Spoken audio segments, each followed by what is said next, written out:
Khehlelezi umelaphi wendabuko baseThekwini kuza kwabe emsola ngokuqola abantu ngomncintiswano wemoto owawungonyaka ka-2021. Nginibingelele ngiphinde futhi nginamukele le channel ehamba phambili kezo mina ngiveze ngituthu ngakho manje bathi ilasibona amagumede mhlabe emangabe usemusha like ngizophinde ngicela usubscribe ungakhohlwa ukucomment nokulike kanjalo futhi nokushare kuyikhona okukhulu kunakho konke. Umnumzane zama ukwakhe uKingBhaka nzama ushiyangalazi kunumzane bongo lethu uDr Khehlelezi mzozo owaqola abantu ngomncintiswano wemoto engazange uwine ngumuntu ngo-2021. uDr Khehlelezi wayenomncintiswano wemoto i-Audi RS3 eyayiwinwa ngokuthi ke abantu abavote bese kuthi ke ovote kakhulu kunabo bonke abashaya amakhanda ashaya echithe laphana nemoto. Indaba ke isuso ukucaswa uKingBhaka othi udelele uDr Khehlelezi embiza ngoBob Marley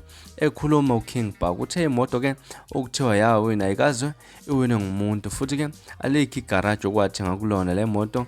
Kunalokho uthe kwathathwa imoto eyayikhona nombala osampunga yagoqwa ngombala obomvu ukuze ke ibukeke sengathi imoto entsha. Eqhuba uthe umncintiswano owawubhalwa ngegama lika Dr Khehlelezi kodwa wabhala ngoyentatheli uSandile Makhoba. Uthe unobufakazi balento ayishoyo wathi ke uDr Khehlelezi akabikele abameli umethanda bese ke ekhomba negarage ayijwayethenga kulona le moto. Wathi ke usho ukuthi umuntu wase Eastern Cape okuthiwa wawina imoto uthi ayikho kuyena noma ke engabuzwanga ngayo ngeke futhi ayiveze leyo moto. Ngemva ke kwale nkulumo kugaxela uSandile Makhoba usesatshise ngubhubesi osebenza noDr Khehlelezi emsola ngokuthi ke uyena otshela uKingBhaka lezi zindaba lezo. Kuyimanje ke sesatshisiwe ngokubulawa ufonele umlisi obesebenza noDr Khehlelezi ethi uzombulala. Yena ke akaze asho lutho uKingBhaka ngokwenzeka ngalo mncintiswano. Wahamba nje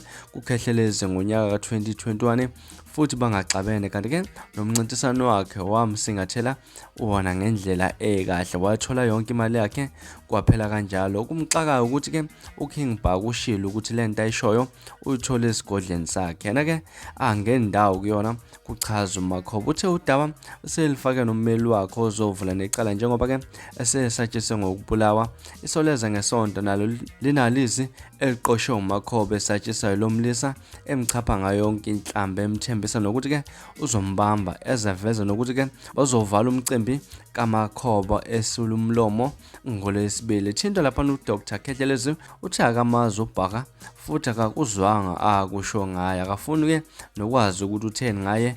Yena lapha akawabheka amakhasi abantu kuFacebook uma ngena nje kukhasi lakhe usuke ngene ekhasini lakhe nalo futhi akalenzela lapha chaza uDr Khehlelezi. Bafethu sinjalo indaba ezihamba phambili esinto lapha inyanga embili uDr Khehlelezi kanjalo noKingBhaka. Namhlanje uthini wakho ukubhala ngalezi indaba?